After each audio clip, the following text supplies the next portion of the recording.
Once upon a time in the grand and gaudy land of Trumpyville, there lived a very special little boy named Baby DT. He had tiny hands, a big voice, and the emotional stability of a raccoon trapped in a vending machine. Baby DT wanted to be loved. He wanted people to cheer when he did basic things like drinking from a cup without a spill. But most of all, he wanted to be in charge. So one day, after whining loud enough to shake the stock market, he became president of the United States.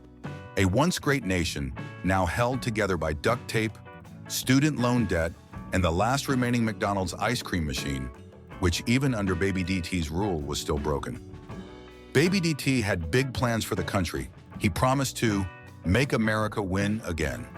Nobody knew what that meant, but it sounded exciting. Bring back jobs, but not for poor people, only for robots named Jeff who worked 24/7 for zero pay. Fix trade by yelling at China and hoping for the best. And most importantly, tax everybody he doesn't like. Enter Leon, the evil money troll. But Baby DT couldn't do it alone. Oh no, he needed backup. Someone even richer, even weirder, and completely detached from reality. So he called upon his most powerful advisor, Leon, the evil money troll. Leon was a strange creature who lived inside a mountain of untaxed wealth and spent his time building electric dumpsters on wheels and launching cars into space instead of fixing traffic on Earth. His dream was to escape to Mars, mostly because he had run out of people to fire on Earth. Leon, I need you to fix America. Baby DT cried, kicking his tiny feet. Leon adjusted his leather jacket of misplaced confidence. Have you considered selling mystery meat subscriptions and calling it innovations? Baby DT gasped. Genius! But first I need to punish people like China and Europe and anyone that makes things I don't understand. And thus Baby DT's great tariff tantrum began. Tariffs, tariffs everywhere. Baby DT loved tariffs. If someone looked at him funny, tariff. If a country made something he didn't understand, like electric cars, French cheese, or basic logic, tariff. If a company didn't put his name on a building, tariff. Soon he slapped tariffs on everything. French wine, tariff. German steel, tariff. Mexican avocados, tariff.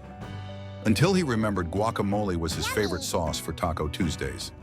Chinese electronics, massive tariff, until he realized his phone was made in China and panicked. The economy wobbled like an overcooked Jell-O. Prices shot up.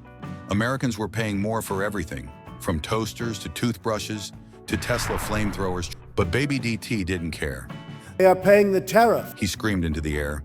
His aides nervously whispered, "Sir, actually, American consumers are paying the tariffs." Fake news. Baby DT screeched, throwing his pacifier at them. Leon, meanwhile, laughed quietly in his gold-plated cyber dungeon.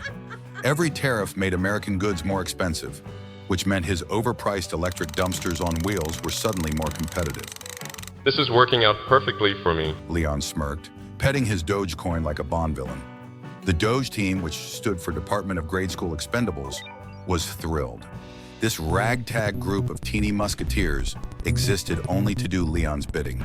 Their mission? Convince Baby DT that Twitter is real life. Make Americans think tariffs were a patriotic upcharge.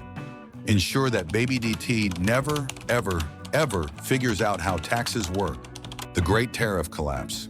As time passed, Baby DT's tariff tantrum started backfiring. American farmers, once his biggest fans, were sobbing into their bankrupt cornfields. Small businesses were buying parts off the black market to avoid paying made-in-America prices. The people of the United States were going broke, but at least their misery was manufactured domestically. And worst of all, China didn't even flinch. Instead, they made a deal with someone else, probably Canada, the nice neighbor who just quietly watches the chaos from their maple syrup bunker.